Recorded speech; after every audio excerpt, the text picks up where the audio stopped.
Good morning, everybody.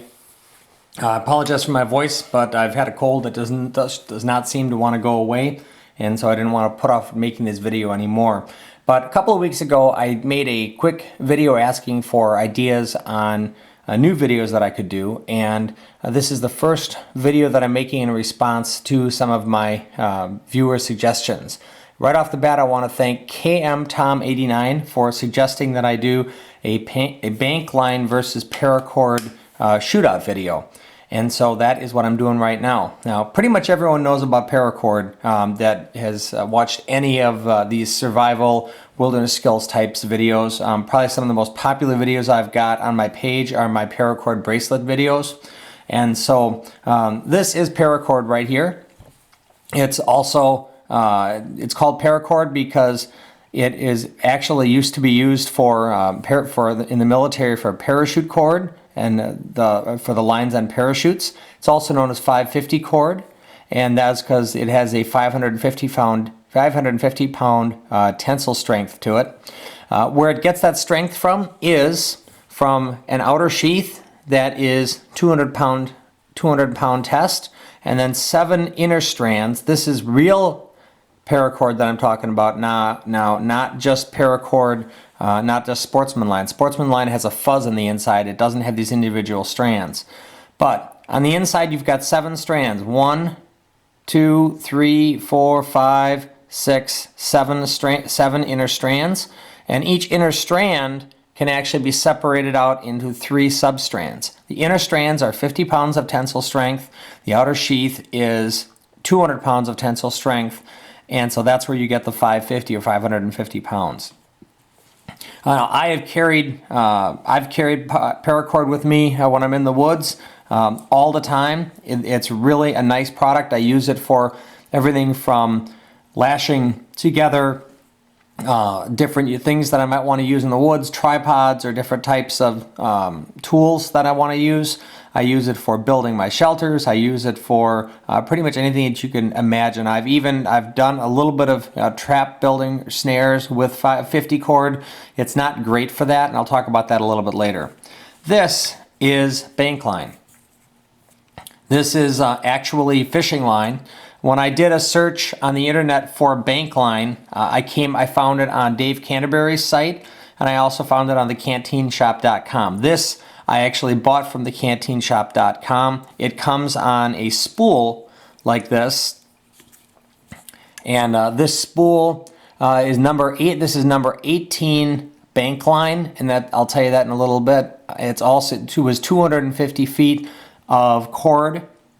And I've stripped a good portion of it off here, but this is a nice, small, convenient way to carry a whole bunch of bank line. Just leave it on the reel. You could even put things inside here and cap this off if you want to put a little fire kit or something in there. But this bank line, the number 18 bank line, is a 160 pound test, and the diameter of it is about 0.05 of an inch. So, for those of you that say, hey, I like paracord because I have multiple parts and I can carry more cordage than I actually have, well, you can do the same thing with bank line. If you notice, each strand of the bank line can be separated into 3 individual strands. I'm guessing that since this is 160 pound test for the number 18 bank line, each one of these is going to be roughly 52 or 53 pounds of strength, which is comparable to the individual strands of the paracord. Now, let's take a quick look at weight. And we're looking at ounces. 1.95 ounces for 30 feet of paracord, and 0.5 or 0.45 ounces for 30 feet of bank line. So the bank line is roughly 1/3 the weight of the paracord. So for those of you that really just do not want to carry that huge amount of weight that you have from paracord, all 2 ounces of it, bank line would be your go-to carry. But I think each one of them has their place and each one has strengths and weaknesses. Bank line is great because it's actually designed to be used as a fishing line. When you're looking for it on the internet, also don't just look for bank line because you'll find it on, like I said, I found it on Canterbury's site and I found it on the Canteen Shop website. But if you do another search for something called tarred nylon line or tarred nylon twine, it's also, if you look on the Cabela's website, you can find it as Wallace decoy anchor cord. You can find it in 300 yard spools, which is probably enough, which is 1,000 feet of bank line, which is going to hold you for a crazy long time. But that's just another way to look it up. It's, like I said, bank line or tarred nylon line or tarred nylon twine. But as I was saying, one of the big strengths of the tarred nylon twine is that it's designed as fishing line. It's designed so it's very abrasion resistant. It's also very weather resistant because it has this tarred coating on the outside of it. The one problem with it is once you tie knots with it, you're going to have a real hard time getting those knots undone. Whereas I can untie most knots that I make with paracord even if I put a lot of tension on them.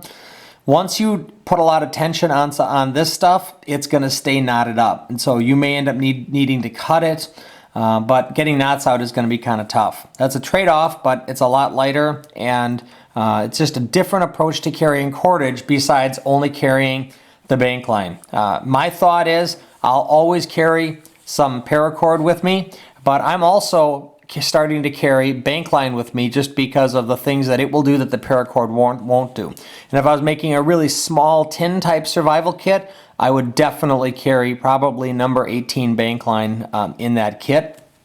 Heck, even if with this, the way I got it off of canteenshop.com, I could pretty easily make a survival kit right out of by just putting a couple of caps on the end of here and putting what I need for some basic fire and maybe a small fishing kit in this tube, and I would have my kit all ready to go. So that's it. That is my video today on bank line or tarred nylon line versus paracord. That's the Shootout, everybody.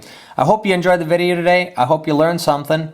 As always, if you did enjoy it, please subscribe to my channel and like the video. Leave your comments down below here. I always read the comments. I try to respond to them, and because I'm always interested in what my viewers are talking about and thinking. So, as always, everybody, have fun, be safe, and hey, take your kids camping. Thanks, everyone, and have a wonderful day. Oh, and by the way, again, thanks, Tom. Thanks KM Tom89 for the suggestion for this video. This is the first response. I've got a couple more that are coming from that request video, and have a great day. Bye, everybody.